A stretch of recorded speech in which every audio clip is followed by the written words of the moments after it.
sa mga dito at pwede sa ito. You should be my meditation from the book of Corinthians. Walang matang nakakita, walang tayong makarinig, walang nakaisip na utak kung anong inihanda ng Diyos sa bawat isa sa atin. No eye has seen, no ear has heard, no mind has conceived what the Lord has prepared. But by His Spirit we have revealed, He has revealed for the plan for those who love Him.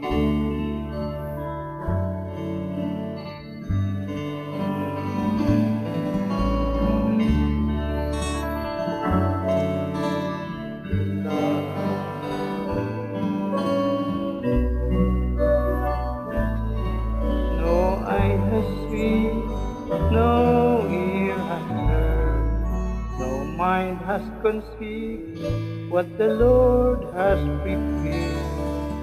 But by His Spirit we've been held by His everlasting love, led by loving kindness of His love.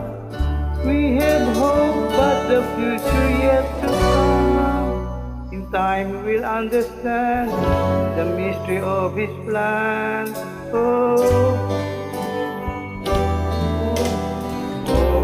no eye has seen,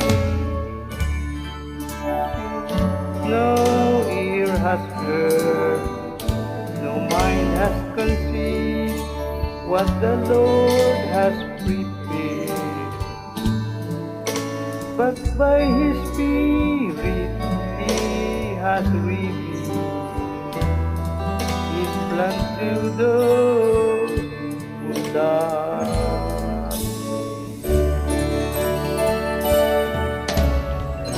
We've been held by His everlasting love, made by loving kindness of His love.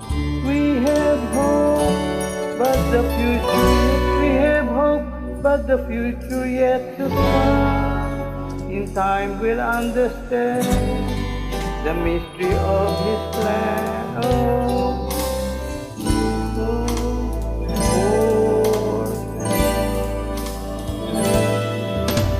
no eye has seen, no ear has heard, no mind has conceived what the Lord has prepared. But by His Spirit He has revealed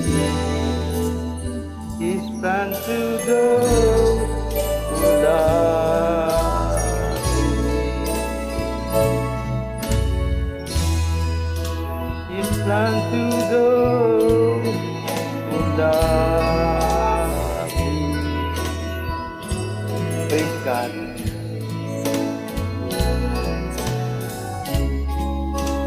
Pwede pang mag-hallelujah ngayon at magmimisa ng huling po ng pamamaya. Mamaya pa huliin si Jesus kaya hindi mula ang Biyernes Santo. Kaya may paro ng pagtatalon mamaya ang ating. Totoo po yan, wala din nakakalap sa bawat niya sa atin kung anong plano ng Diyos para sa atin. Tulad ko, hindi ko alam na ako pala yung magkasaan. Pero ako ginagabayan ng Holy Spirit ng Panginoon para magamit yung aking disability into maging ability magamit yung ability for evangelization. Despite disability ay magagamit pala sa evangelization to glorify God. That's my only message for this morning 2025. God is good. Sobra-sobra God is good. Yan ang turo ni